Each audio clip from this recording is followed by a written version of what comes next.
Hello, everyone. Welcome to the Karak With Mahreen show, where we talk about all things life, culture, identity, in order to answer a simple yet one of the most searched questions: what is the meaning of life? Today, we have a very special guest here with us today. She's a 16-year-old Pakistani in the UAE who has won the hearts of many young kids all over the UAE using her humor and lightheartedness. She uses her platform to spread laughter, smiles, and to relate to other people here in the UAE. She is a TikToker, she's a YouTuber, and she also happens to be my sister, Fozi Munir. Welcome to Karak With Mahreen. Thank you. I was totally not forced to be here.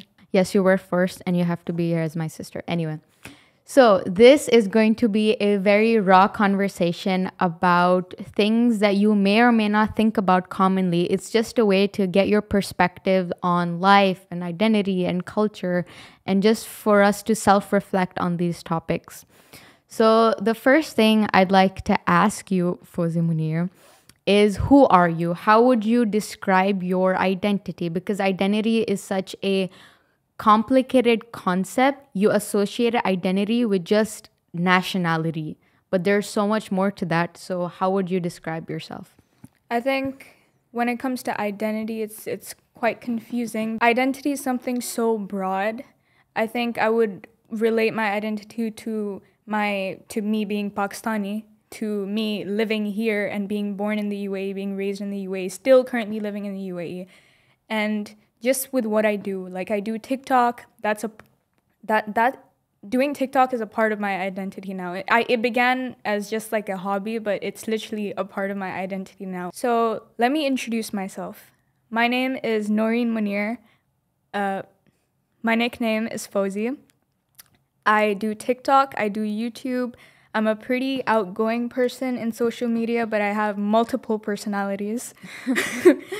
And yeah, that's pretty much my identity. It's pretty simple. That's how I would describe it. Yeah, and I think it's really important to embrace those multiple personalities and those multiple identities, because as a human being, it's very hard to fixate yourself into like a single box of a person, because you have a brain that thinks about all these multitude of interests that you may have. So it's important to do that. Actually, I was reading this study about how people think of identity as just nationality, right? But then there was a study done on these groups of children where they asked them to think of their identities more broadly and think of it as a daughter, as a son, as a painter, as a basketball player, as all these different roles that you may not think of. And in the end, it resulted in those kids being more creative and having more flexible thinking. So actually embracing those multiple identities has a lot of benefits in you. So it's really important to acknowledge that. And in terms of the fact that you are Pakistani, you were raised in the UAE, how do you think you felt as an expat in terms of your identity? As in, you were exposed to different cultures, and all these different cultures shapes your identity. So how do you think these cultures shaped your identity? Well, I think UAE, like I'm from Pakistan. My parents are from Pakistan, 100% Pakistani blood. But I was born in the UAE, raised here, still currently live here. And I think it's the both cultures in Arab culture, Emirati culture in the UAE, and Pakistani culture, Desi culture are quite similar. Like the people are very hospitable, the people are very welcoming. So in that sense, yeah, it's pretty similar.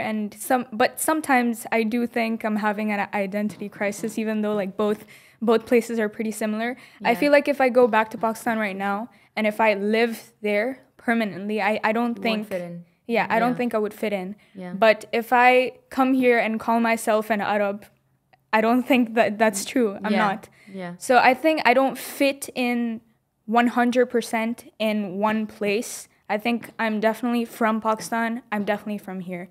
And I think there's still like that, at least, a percentage of myself, I would say it is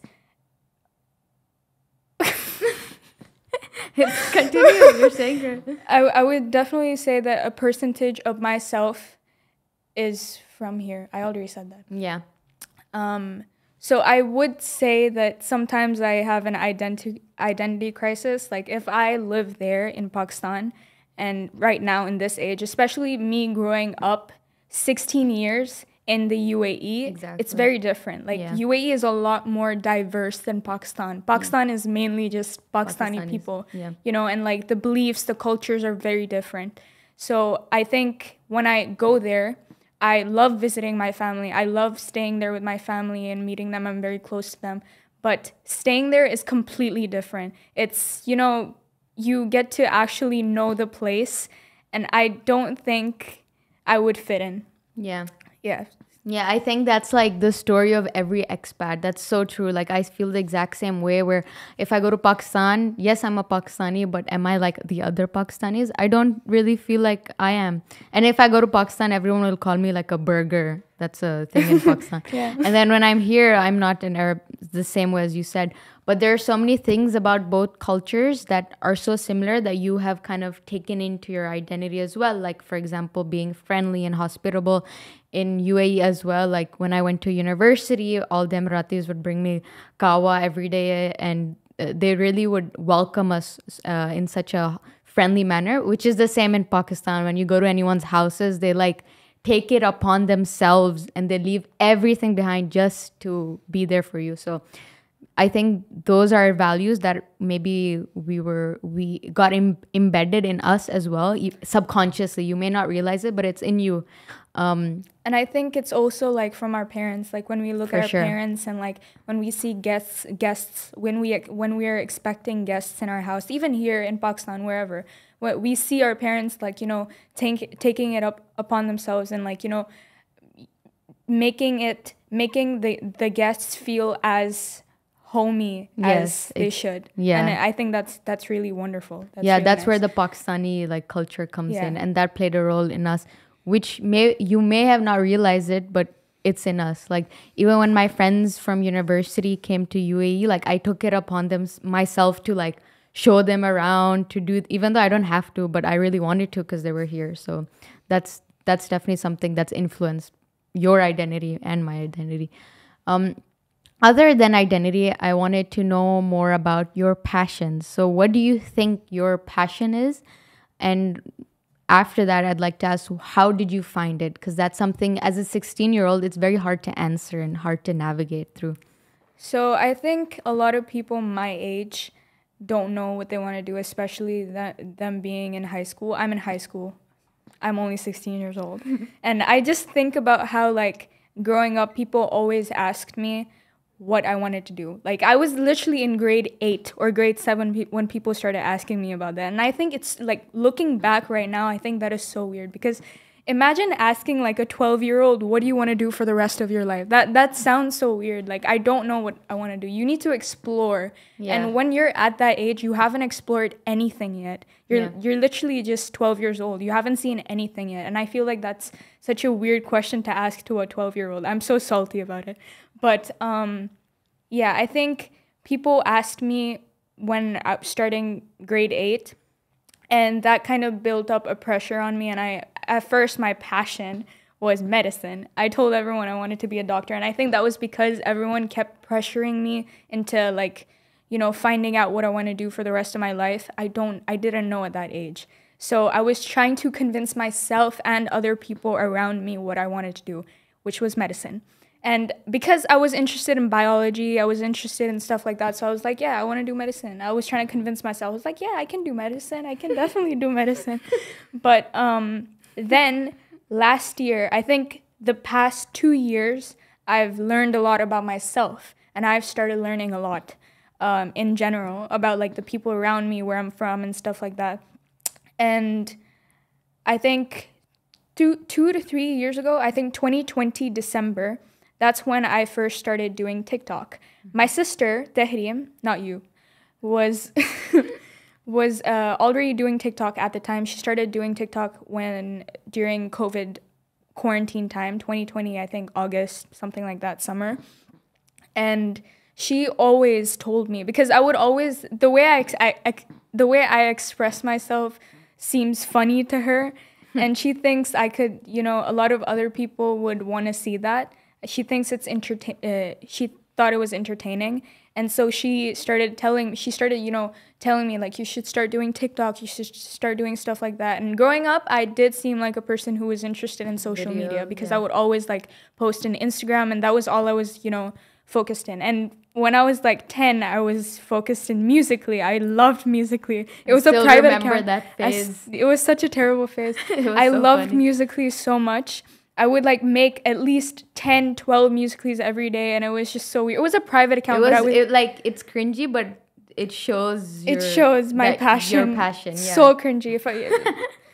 I want to lock those videos forever. I want to delete those videos, but they're memories. But they're embedded in my memory, unfortunately. I have nightmares. So you can see that growing up, I was always interested in social media.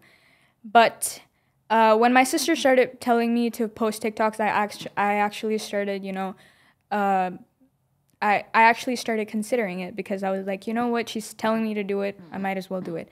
I posted a few TikToks, I posted stuff like that, and people actually started liking it. I posted it on my Instagram, blah, blah, blah. People really liked it. And then I made my account public, and it was really overwhelming, because it was just out of nowhere, like a bunch of likes, a bunch of comments, a bunch of, shares, and people reposting it. And I was like, oh, this is weird. People relate.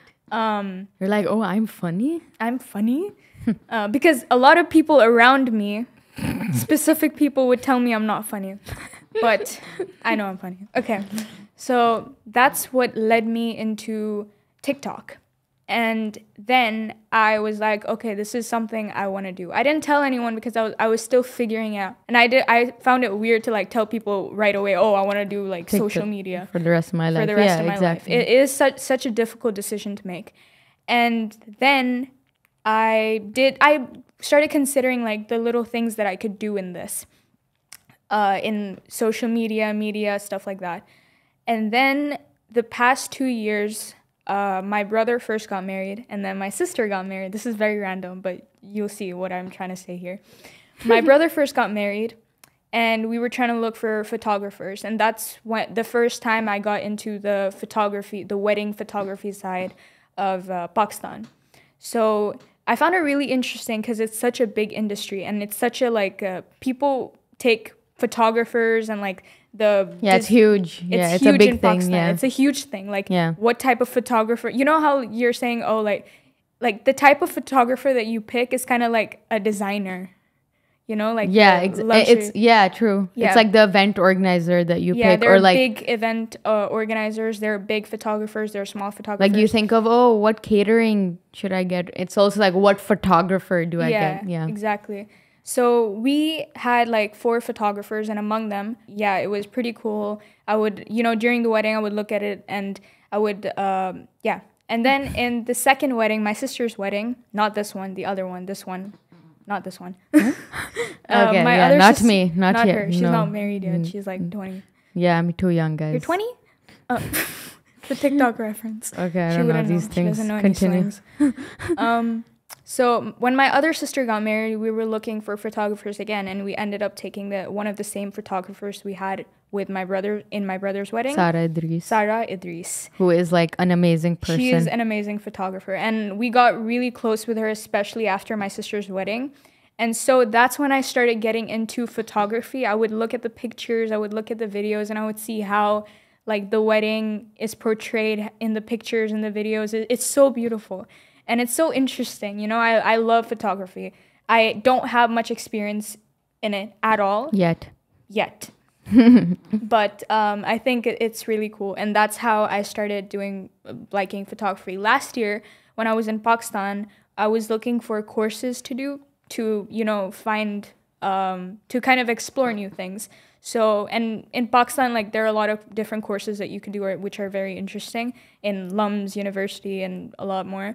But then my mom came up with the idea of doing photography. She was like, why don't you try photography? And I was like, that's cool. And I actually started considering it seriously. I was like, why don't instead not for just this a course, hobby, but or also for something life. I want to do in life. Yeah. And then it was just it's just so weird, you know, like It was like a series of events that kind of accumulated to lead you. It's not like one moment that you're like, oh, this is my passion. It's like series of things. And like that's the thing people don't realize, because I feel like people are like, oh, like I am born to do this. Like this is that's like, if you have a passion, you just know it when you're from your birth. But that's not how it works. Like it takes a lot of time, a lot of effort of exploring things. Like you thought you wanted to do medicine and you shifted from there to social media. that It's is a huge shift. very huge shift. Yeah, it's like a huge jump. Like from biology to cameras. from blood, from human blood to cameras. Yeah, exactly. So when you think of passion, you think of it as something you just, with a click of a button, you just know instantly, but it's not like that. It really takes time. Like for me, I tried my best in school. I used to work hard in school. I did all these courses. That was very clear. And all of these things. So everyone would just assume that I have it figured out, like that I just know, but it's really not like that. Like I knew I like entrepreneurship, I like business, but what do I do in university? Like I have no idea. I don't want to do like business in uni yet. I want to do it in life, but I didn't want to do it at university. So I was like, what do I want to do? And then eventually economics happened, and I'm like, oh, this is something I really, really like, and I find it really interesting. I took it as a major, but eventually I kind of realized it's something I like, but I don't know if I want to get in deep into it as a career, and if I want to do it as my major. And then eventually I got into data analytics and entrepreneurship and things like that. So it's really just exploring things that allows you to figure that out. And people don't realize is that in high school and in college and in your early 20s and your teenage years, that's the time for you to go and explore, like do all these different things. Because there are some people who know exactly what they're going to do. They're like, this is what I'm born to do. But the majority of the population is not like that. So really just trying out things as you did works out. And it's completely okay to not know what you want to do. Even when you're like 18, like you're still so young. And I blame the education system because you're forced to take these subjects. And obviously you're exploring new subjects, but you're limited to such few subjects. Like I'm taking 3 subjects. And I hated English literature, but I took the subject for A-levels. And now I'm starting to kind of get interested. Do you like it? I remember you. Yeah, you don't love it, but like you're getting into it, right? Yeah, like it's sometimes really stupid. Like symbolism, like in real life, what symbolism? Like, the whole point of this conversation is symbolism and philosophy. But I understand what you're saying. So yeah, and the only reason you kind of figure out that maybe there's something it's interesting is because you took it. And the same for me. I took like one basic course of programming in my first year of college because I had to. And then I realized, oh, I actually like this, even though I never touched any kind of programming language. I'm like, English is fine for me and Urdu. But then I ended up liking it. So in terms of like passion and all of these things, what it comes down to is what you aim to seek in life, right? And one thing that people all around the world like to seek is happiness. That's commonly what people want to be. They want to be happy.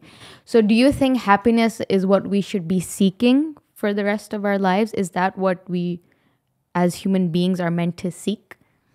Well, I do think there are different types of happiness. Like I know you think that there's satisfaction in their happiness. Mm-hmm. And I basically think that happiness is short term and satisfaction is long term. Satisfaction is what people should be looking for, mm-hmm. and should be what was the question? Yeah, seeking. What you should be seeking. Should you be seeking happiness? I think happiness is something that is so difficult to define and measure, and because like I said earlier, I didn't say it. Like I said earlier. Just say, yeah. What did I say? Happiness is very difficult for you. Happiness is very difficult to measure. Yes. Because when you're happy, you don't actually... When you're in the state of happiness, you don't actually stop to realize, oh, I'm happy right now. You actually like try to enjoy that moment and you don't realize that you're happy. So I don't think you It's not something you can define. truly define or specifically define. Happiness is something so broad. Like, what is happiness? Karak makes me happy. This podcast makes me happy. So, you know, it's something that is, happiness is very simple. Short term. So, and satisfaction is something I think is what people should be seeking for. Satisfaction is something that gives you a sense of fulfillment, you know? And peace. Yeah. And, you know, yeah, a state of peace. Satisfaction, okay. I think your job can, when your place in your job can give you satisfaction. Your place in relationships with your family, with your friends, that can give you satisfaction. So I think satisfaction makes more sense to be looking for instead of happiness. Happiness is something that's so simple and like something that's so short term. Like we're seeking, a lot of people say that we're seeking for happiness and happiness is all that we need. But I think satisfaction is more what we should be looking at. Yeah, because you cannot feel happy all the time. Happiness is more of like if you think of happiness, it's kind of like instant gratification. It's just something that can give you positive feelings at a specific period of time. And also if you're always seeking happiness, the moment you feel a little bit of grief, a little bit of sadness, you're not able to process it. You're like, oh, this is not how I should be feeling. I should only be feeling happy. But that's the complete opposite of what you should be doing. When you feel sad, you feel some kind of grief, you should be processing it, understanding it, and then seeing what you should do next. But then there's a lot of research that's actually done on happiness and how seeking happiness can actually make someone lonely because they keep trying to think that, I'm not happy right now. It becomes a toxic cycle where because you're not feeling happy, which is what you think you should be feeling, you start looking at all the negative things in life and you just make yourself sad even though you weren't actually sad. It just brings into this, results in this like toxic, negative cycle of emotion. It's because you're so your world is revolved around only being happy. Those few seconds of positive emotions. Like that's not. Then you're all the time. You're just thinking about how I'm not happy. Like yeah. Like but you can't feel happy all the time. Exactly. And even the things that make you feel happy can be things that are not good for you in the long term. I remember watching a video of Jay Shetty who said this, and he said that you can be happy to do something negative, to take drugs, for example, to smoke or to eat something unhealthy. And these things are not good for you in the long term. These things can bring... It's just instant happiness. Yes, it's just instant You're gratification. doing drugs only for the moment to feel happy. Yeah, exactly. Next thing you know, you're going through withdrawal. You're going through what? Withdrawal. Oh, okay, yeah. And so because these things can bring you such a short amount, because you feel like, oh, this thing makes me happy, so that's what I should be doing. But then that's what brings you long-term dissatisfaction or long-term... it affects you. It affects your health in the long term. So then, is happiness really what you should be seeking? Because if in the long term you're gonna be unhealthy, you're gonna be sad, you're gonna be depressed, it's gonna affect your life so negatively, is happiness really what you should be seeking? So I think that the whole concept of seeking happiness is a very short-term thing, just the way you said it. I don't think it's fulfilling in the long term, and I don't think it has a wider view of your life. And I think what you should be really aiming for is more of peace and like a good health, good relationships. All of that will make you happy. It will make you fulfilled.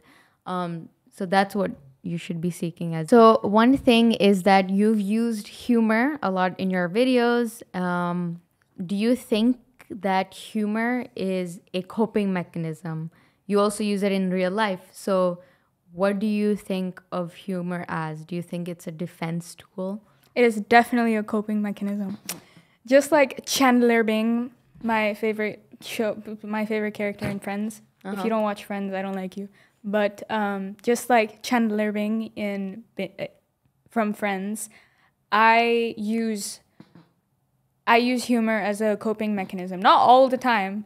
Obviously, humor is something that just, I'm so used to it. Just, You're like, oh, I'm naturally funny. I'm naturally funny. But it's just, yeah. It just comes to you. It just comes to me. Like whenever, even in situations I shouldn't be making jokes. I'm so used to making jokes to the point where I can't stay serious. Not make a joke. I can't not make a joke. I make jokes in uncomfortable situations. Yeah. Hi, I'm Fozi. I make jokes when I'm uncomfortable. You're basically Chandler. The girl version of Chandler. The Pakistani 16-year-old girl version of Chandler. Yes. I just think it can be healthy. It can be unhealthy at a point. I don't think it's unhealthy for me. But but if you think it can be unhealthy, why do you think it's not unhealthy for you?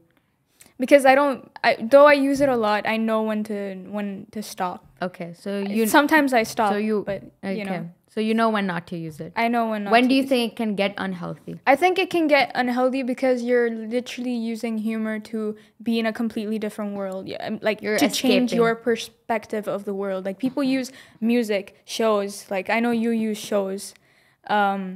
People use music, shows to get away from reality, and I think that's my way. Though it's a weird way, it's a very ironic way. You're making jokes to get away from an uncomfortable situation, to get away from negative thoughts. I still think, I just think it can be unhealthy at some point when you are completely ignoring your negative thoughts. Because sometimes you need to focus this. You need to focus your thoughts. You need to face your negative thoughts head on. You need to deal with them. Yeah. And when you're escaping them, you're literally getting away from them and you're trying to ignore them. When at some point you're going to have to face your problems. So yeah. What about you? What's your coping mechanism? So yeah, I definitely agree that everyone has like their own tools and ways to escape reality, as you said, and yours is humor, which is just a subconscious way for us to escape reality. It's just a natural instinct, I guess.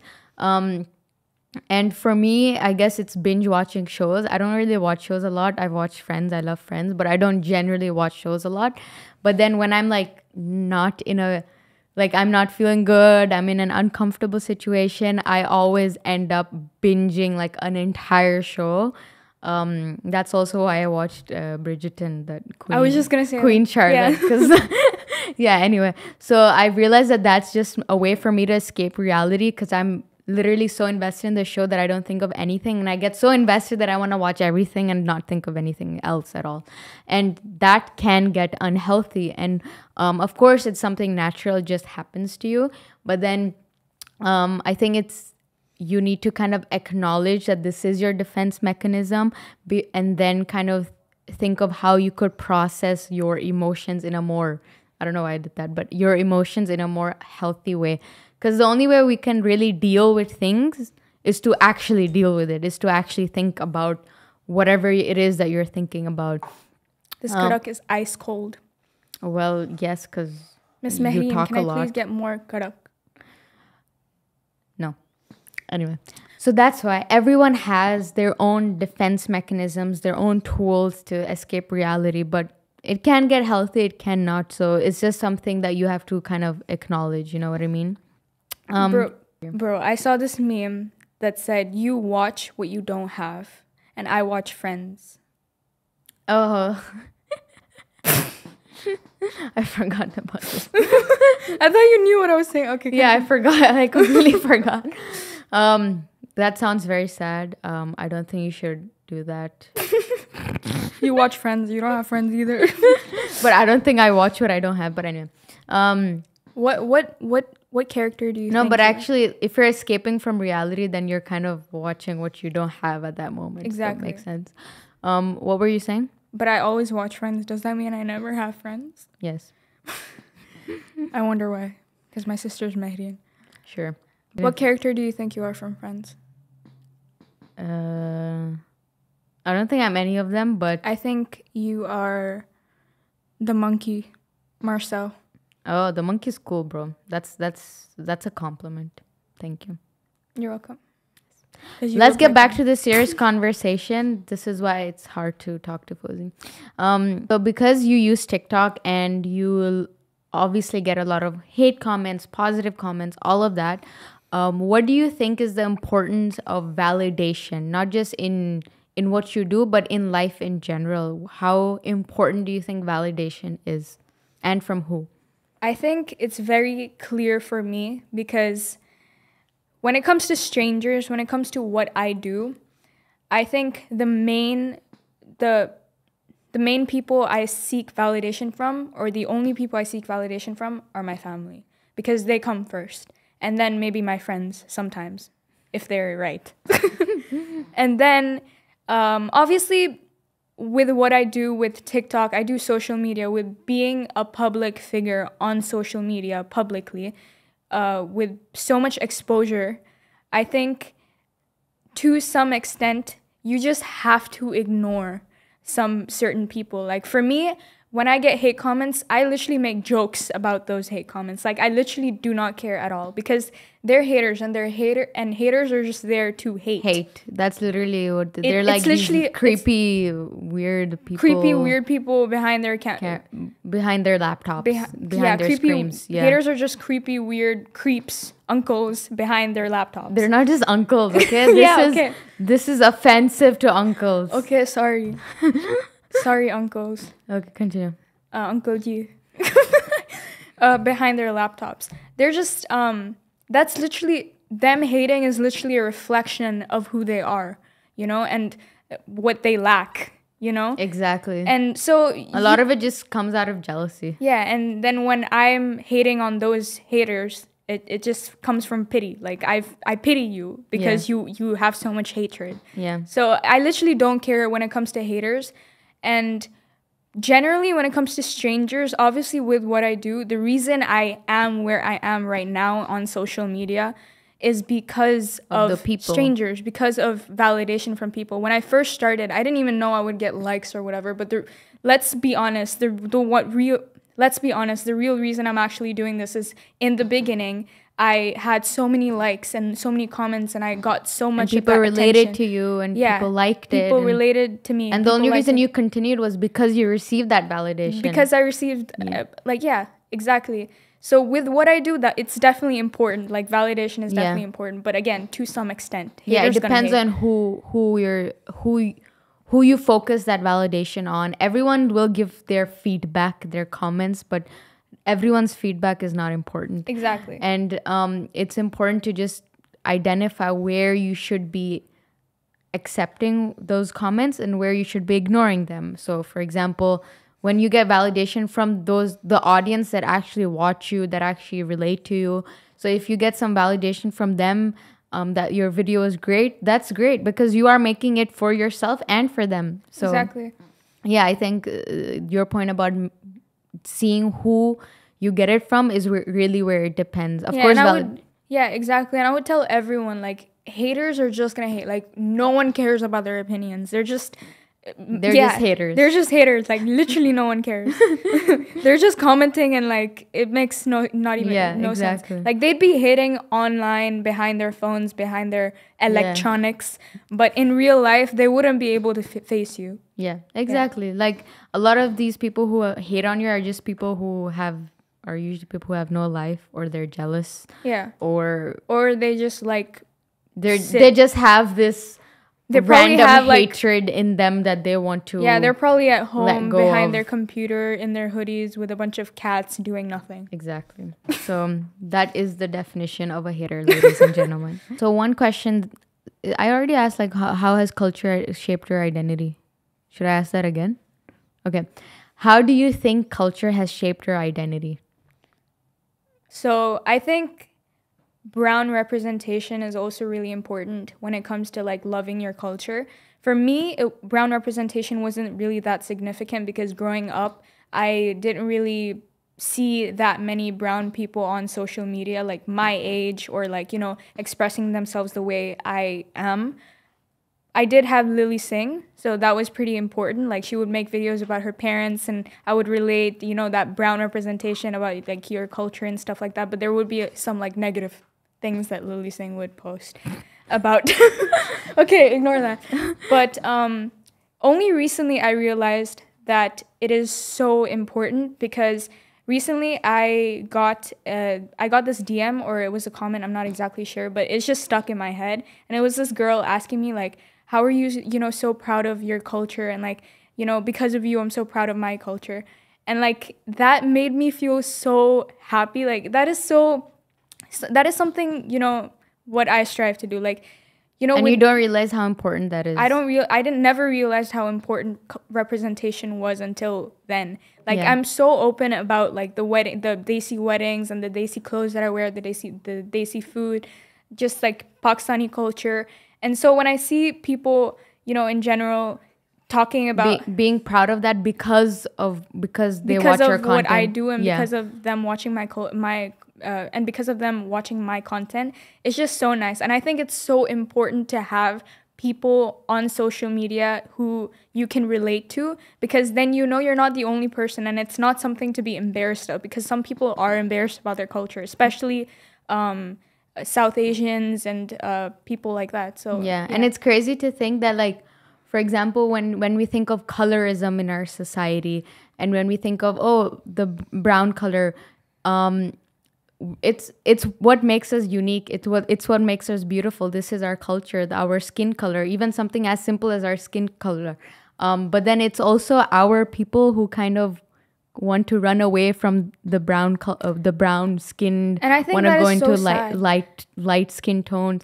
So like just seeing that kind of representation of a brown girl, young girl who is talking about all these different things and representing her culture, people don't realize how important that is and how much of an effect it can have on you. Like even when I saw, for example, Little Mermaid, there was it Little Mermaid where there was a black Ariel. Oh yeah. And like she's literally just a mermaid. Who cares if she's black or white? Yeah, but then they represented and people Little Mermaid as someone who's black, and there were children who watched that and they felt so proud, and they were like, "Oh, I'm beautiful too because there's a Little Mermaid who's black." Yeah, and there were people that got mad because she was black, which I think is so stupid. That's unreasonable. Yeah. But I do agree with our people, with Desi people, with Pakistani people trying to run away from themselves. And I think that also comes because of colonization, but that's another story. Definitely, because definitely. I would say I relate to that, because growing up, I would be surrounded by a lot of people who would say, your color, I'm brown, obviously, so people would be like, oh, you're dark, you should put on creams, put Fair and Lovely, you should put on Fair and Lovely. Like, what is that gonna do? The only way I can get rid of the skin is by scraping it off. Do you want me to scrape it off? Like, it makes no sense. I was born this way. What do you want me to do with it? Exactly. So obviously in the beginning, I would get really frustrated, obviously, because you have so many people constantly saying this. It's so annoying because you can't run away from it. Like, I was born this way. What am I supposed to do? How are you going to change that? But, that's why it got frustrating to some point. But that's also one of the reasons why I don't care about certain people's validation or certain people's judgments. So you've gradually kind of realized who to listen to and who not. And who not to not. Yeah, it makes, Yeah, exactly. And I think that's really important to acknowledge these kind of issues that are in our society, but also accept the beautiful things in our society that we like. So the very last question, which is literally the reason we are having this conversation, is what do you think is the meaning of life in your perspective as a 16-year-old? I think the simplest way I can answer that is I don't know. Because I'm 16 years old. I'm in the 17th year of life. That's literally such a short number. Oh, wait. Short number. You can, yeah. But, yeah, I just have absolutely no idea. It's all double digits. What do you mean? Yeah, I just realized. Okay, continue. But being 16 years old, you don't know what your purpose is. Maybe some people already know, like some people who know whatever they want to do in their lives and they're like so sure with whatever they want to do. Maybe they would know. But for me, I don't know what my purpose is. I don't know why I'm here. I think I'm still trying to find the meaning of life. And even if you never know the meaning of life, it's completely fine. I'm living life for the moment. I'm living life to enjoy whatever it gives you. Yeah, I'm living life to YOLO. You only live once. You only live once. So it's like Gen Z Fozi coming out. Okay. No one says YOLO anymore. I sound like a grandma. I sound like you. Okay, continue. She's like a boomer. She doesn't know any slangs. Bro, I'm Gen Z as well. Yeah, but you're literally like a boomer. Okay, yeah, okay, boomer. that's true. I agree with that. But anyway, continue.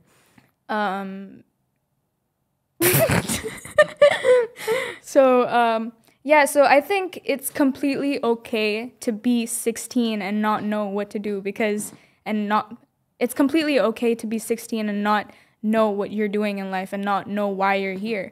I think for me, to some extent, I recently realized, like after Ramadan from last year, I started realizing life is also for prayer.